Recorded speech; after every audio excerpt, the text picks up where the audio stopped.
Aí sim, no reconhecimento dessa queda, começar a se levantar. Aonde você se encontra? O primeiro movimento tem que ser feito. Segundo movimento, não espere mais que o passado mude. Ele tá dado. Não fique lutando contra a realidade. Ela tá dada. Comece a construir recursos de enfrentamento. Não queira que o mar seja calmo. Aprenda a navegar. Não importa as circunstâncias.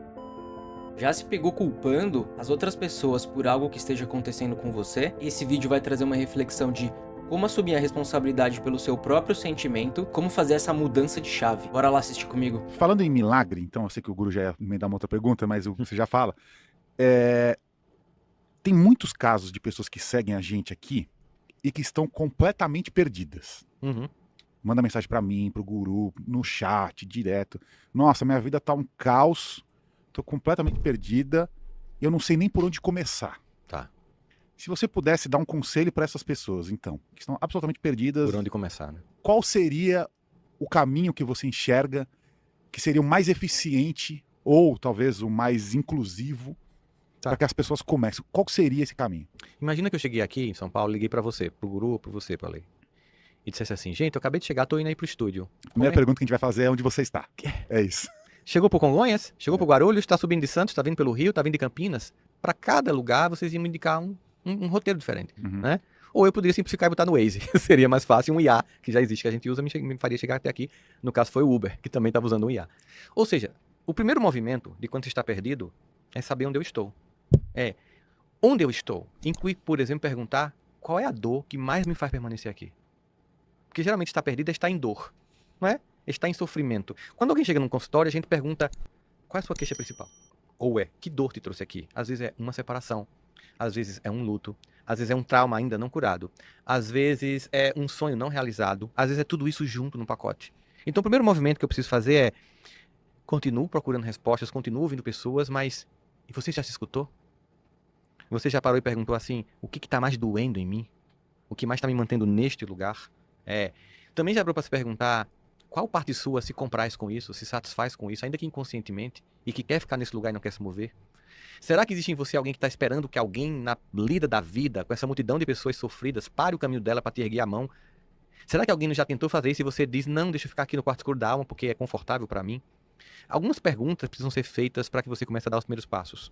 E essas são perguntas feitas para a sua alma e não para o mundo. Tira 5 minutos do seu dia, pega um papel e caneta e escreve. Quem sou eu? Aonde eu estou? Aonde eu quero chegar? Você já parou para fazer isso? Presta bem atenção nas suas respostas e reflete sobre elas. É muito importante a gente fazer essa técnica, porque você consegue colocar no papel e aí você tem a exata noção aonde você tá, aonde você quer chegar e o que te trouxe até aqui. Tenho certeza que vai aparecer para você algum tipo de insight, você vai conseguir pelo menos ter um norte para onde você quer chegar, porque saber onde a gente está nesse momento é uma das coisas mais importantes que a gente pode fazer agora. E geralmente a gente quer que o mundo responda.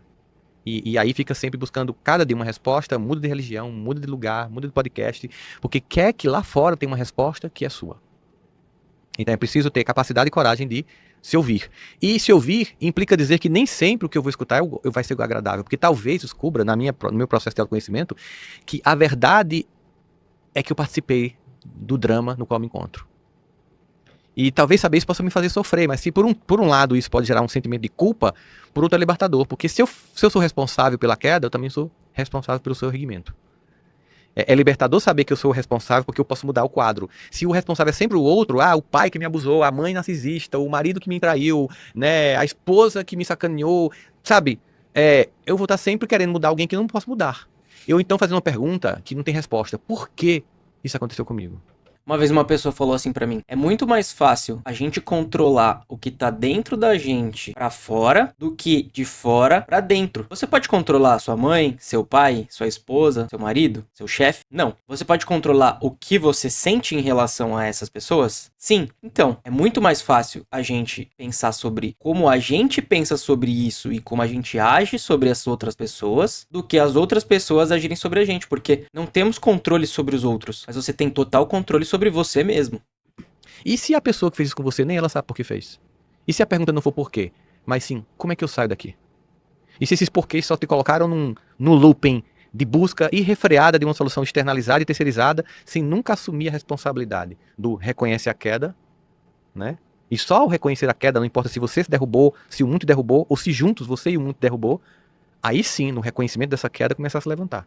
Aonde você se encontra? O primeiro movimento tem que ser feito. O segundo movimento, Não espere mais que o passado mude. Ele está dado. Não fique lutando contra a realidade. Ela está dada. Comece a construir recursos de enfrentamento. Não queira que o mar seja calmo. Aprenda a navegar. Não importa as circunstâncias. Não queira respostas simples. A vida é complexa e angustiante. Não queira receita pronta. 10 passos para. Isso é livro de aeroporto. A vida é muito mais do que uma frase para-choque. Ela é construída e urdida diariamente nas minhas dores, angústias, no meu recomeçar, no reconhecimento das minhas próprias forças, fraquezas, e em ter coragem de pedir ajuda, porque tem gente que nem coragem de pedir ajuda tem, quer apenas ser visto, mas nem levantar a mão para pedir socorro quer. Porque às vezes está tão infantilizado que quer que o mundo veja a sua dor, esquecendo que o mundo também está com a sua dor diariamente, cada um lutando o seu bom combate. Não tem nenhuma frase de música pra completar essa sua fala? Porque cada um sabe a dor e a delícia de ser o que é. É isso mesmo. Sempre tem uma, né? Você sabe que eu queria até complementar isso que você falou com relação ao passado, mas uma coisa que eu aprendi é que a gente consegue mudar o passado, né? Quando a gente ressignifica. Sim. Quando a gente ressignifica o passado, Ele muda. ele muda. Ele muda. Porque ele tem uma outra versão. E essa nova versão te liberta daquela versão que te aprisionou num padrão. E a partir daquilo, o movimento do presente muda e o futuro se redefine. Então, o passado é mudado ou ressignificar ele. O que é? Dar um significado novo. Uma coisa bem simples.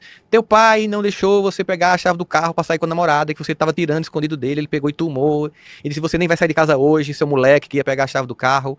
Liga pra sua namorada, você não vai lá, e você, odeio você, vai pro quarto, trancar a porta, que pai horrível, me matou de vergonha, meus amigos esperando, porque me exibi com o carro dele, agora nem saí eu vou, todo me chamando de pai manda em mim, você vai pro quarto puto, não fala com seu pai, né?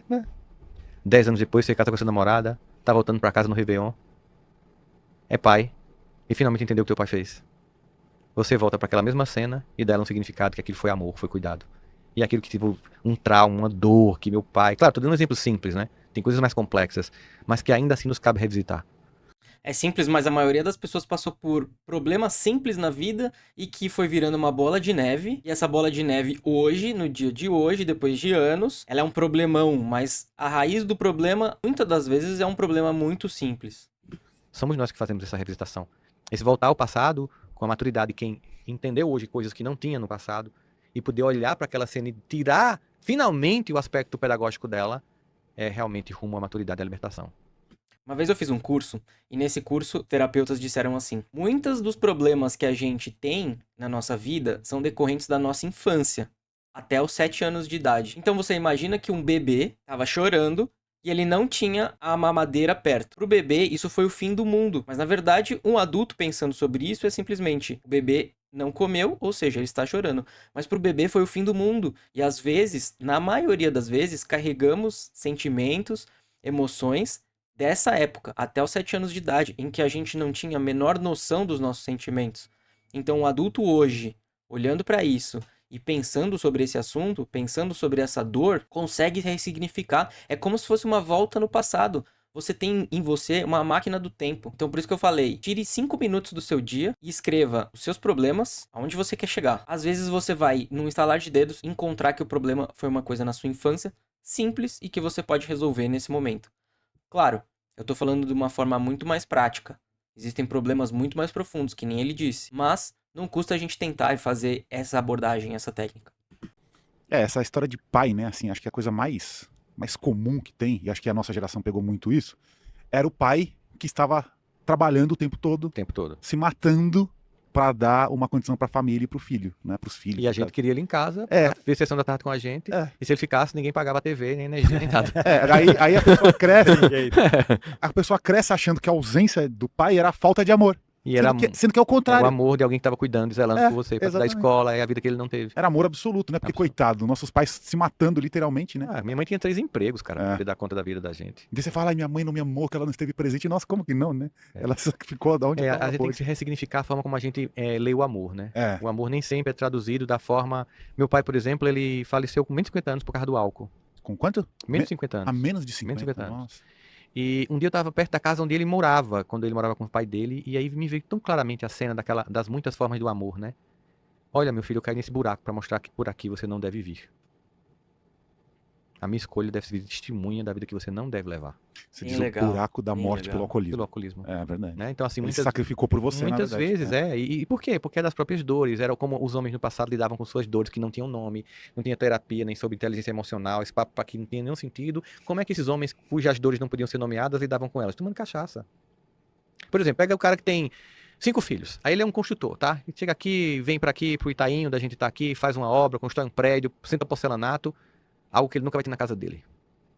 Sábado de tarde, ele termina aqui a obra, passa na primeira birosca, toma uma cachaça. Por quê? Porque tudo que ele faz só dá pra pagar o mínimo, os filhos não têm plano de saúde, não tem uma escola boa, não pode comprar roupa. Ele, do prédio que ele sai, na rua que ele construiu os prédios, é olhado com discriminação pela roupa que tem, né? E toda essa dor não é traduzida pra ele, é só sentida. E ele toma cachaça pra suportar, porque no final de semana vem um grande silêncio, que vai dar uma reflexão que ele não dá conta de dar. Aí ele chega em casa, espanca a esposa, os filhos já estão no quarto trancado, porque ela sabe que o marido tá vindo, não é o marido da semana que chega com pão, é um monstro que vem alcoolizado.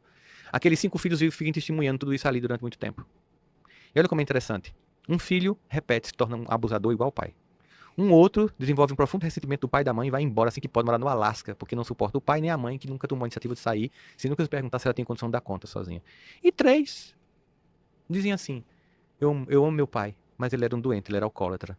Segunda, Rossandra, ele acordava com vergonha, sem saber pedir perdão. Ele simplesmente ia e trabalhava numa obra. E por causa disso, eu consegui fazer um curso. Porque meu pai era peão de obra.